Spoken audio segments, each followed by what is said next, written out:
Hey, this is Christian, and today I am looking at Isaiah 30, starting in verse 19.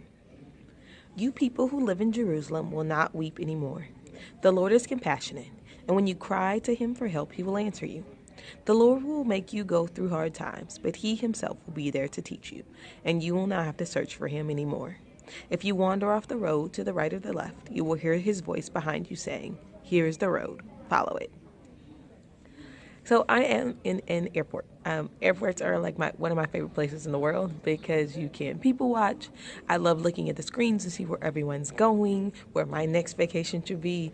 And it's just a fun place for me because airports are so full of opportunities and what could be possible. Some people absolutely hate them. They hate having to go through security and they just avoid them at all costs.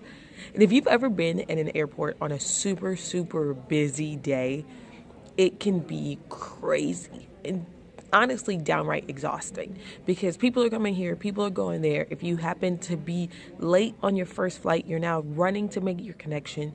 This gate agent is talking, this person's making an announcement, the security things are going off, things are beeping. It's honestly cacophony everywhere, and it can be so hard to hear. If we are not careful, our lives can get like that, where the kids have to go here, your husband has to do this, your wife has to do this, your job is doing this, the boss wants this, you are praying about this, and it gets to the point where it can get so hard to hear. I think that's where fasting becomes a big part of our lives. Because when you start to take away things that are vital, it immediately pulls you back in to start to think about what is most important. You get the time to be able to turn off the noise, turn off the life, turn off everything else, and listen. If you're trying to find clarity and going, God, what are we doing right now? That might be a good time to go, we might need to turn on a fast right now. Because when you are hungry, all of a sudden your attention goes directly pinpoint. You might start to take away things out of your life, social media.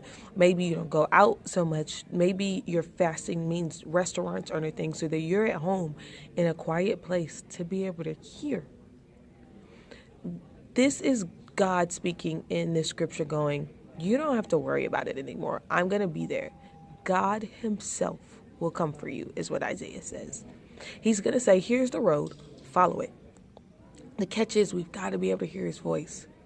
And sometimes in life, that may seem simpler than others. I feel like sometimes it's like, oh yeah, I knew what I was supposed to do there. You just knew on the inside what the right choice was to be. And then sometimes you're like, I have no idea what is happening right now. Quiet will allow you to be able to hear the voice of God. Putting the right people around you who are only going to point you to God, giving you that moment to make a pinpoint choice going, I am not going to listen to anything else right now other than the voice of God. Here is the way, walk in it. That's a promise that we've been given in the Bible that God goes, I'm going to do that for you. God himself will come down and say, this is the choice right for you. But we got to get ourselves into a place where the noise stops so we can hear it. Love you.